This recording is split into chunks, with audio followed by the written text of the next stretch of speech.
الحمد لله رب العالمين والصلاة والسلام على نبيه الكريم اما بعد. معزز سامعین کرام، یہ ماہ محرم الحرام کا مہینہ ہے. اس مہینے کی بڑی فضیلت ہے. 4 مہینے ایسے ہیں جس کی فضیلت اسلام میں خاص طور سے بیان کی گئی ہے، جسے اشہر حرم کہتے ہیں.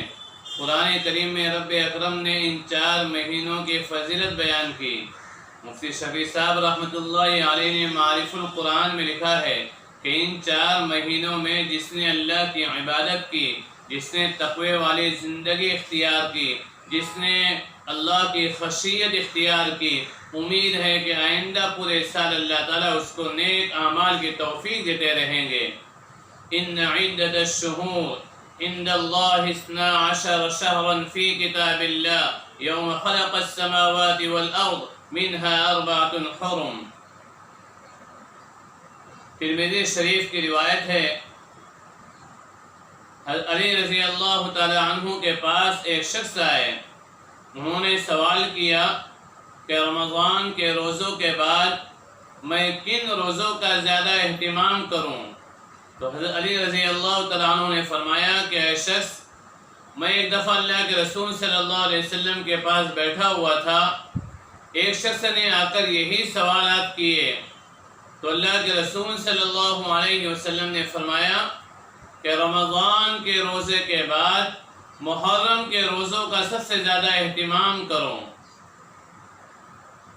مسلم شریف کی روایت ہے، حضرت ابو قتادہ رضی اللہ تعالیٰ عنہ راوی ہیں، آقا دو جہاں صلی اللہ علیہ وسلم نے فرمایا سیام یوم عاشوراء انی احتسب علی اللہ ان یکفر السنة التي قبلہ، کہ عاشورے کا روزہ رکھنا مجھے اللہ کے ذات سے امید ہے کہ اس کے وجہ سے اللہ رب العزت 1 سال آئندہ کے گناہ معاف فرما دیں گے،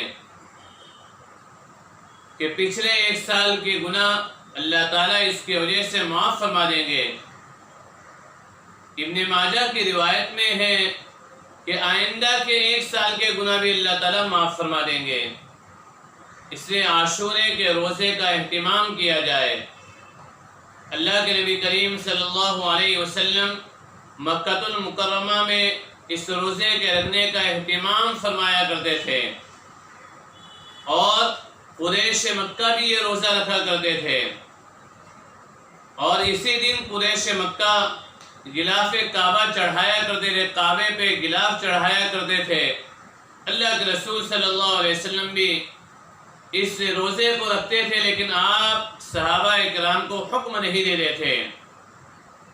جب آپ مدینہ منورہ تشریف لائے تو آپ نے دیکھا کہ مدینہ کے یہودی اس دن روزہ رکھتے ہیں. آپ نے ان سے دریافت کیا کہ تم لوگ اس دن کیوں روزہ رکھتے ہو؟ انہوں نے کہا کہ اس دن اللہ تعالیٰ نے ہمارے نبی موسیٰ علیہ السلام کو فرعون کے ظلم و ستم اور اس کی شدید مخالفت اور اس کی شدید پالیسی جو موسیٰ علیہ السلام اور ہماری قوم کے ساتھ تھی، قتل و غارت گری اور اسی طریقے ظلم و ستم کی جو انتہا تھی، اللہ تعالیٰ نے اس دن موسیٰ علیہ السلام کو اور ان کی پوری قوم کو نجات دی اور فرعون کو اللہ نے غرق کیا. تو ہم شکرانے میں اس دن روزہ رکھتے ہیں. اللہ کے رسول صلی اللہ علیہ وسلم نے فرمایا کہ ہم اس کے زیادہ مستحق ہیں کہ ہم اس دن روزہ رکھیں، اس لیے کہ موسیٰ علیہ السلام سے ہم زیادہ قریب ہیں. پھر آپ نے صحابہ کو حکم دیا کہ اس دن کا روزہ رکھا جائے. لیکن جب صحابہ کرام نے اللہ کے رسول سے کہا کہ یا رسول اللہ، اب تو مسلمانوں میں اور یہودیوں میں مشابہت پائی جا رہی ہے، آپ نے فرمایا کہ ہاں، اگر میں آئندہ سال زندہ رہوں گا تو میں 10ویں کے روزے کے ساتھ 9ویں کا روزہ رکھوں گا. اسے مسند احمد کی روایت ہے کہ سوموا یوم عاشوراء، کہ تم عاشورے کے دن کا روزہ رکھو اور اس سے پہلے ایک دن روزہ رکھو یا اس کے بعد ایک دن کے روزے رکھو. معلوم ہوا کہ عاشورے کے روزے کی بڑی اہمیت ہے.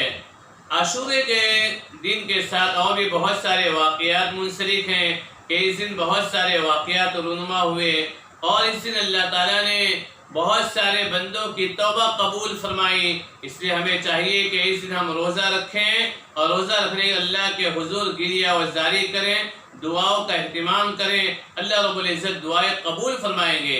ایک حدیث پاک میں مسلم شریف کی روایت میں یہ ہے کہ اللہ کے رسول صلی اللہ علیہ وسلم نے فرمایا کہ عاشورے کے دن روزہ رکھو، اس لیے کہ اللہ تعالیٰ نے اس دن ایک قوم کی توبہ قبول کی، اور آئندہ اللہ رب العزت اس دن ایک قوم کی توبہ قبول فرمانے والے ہیں۔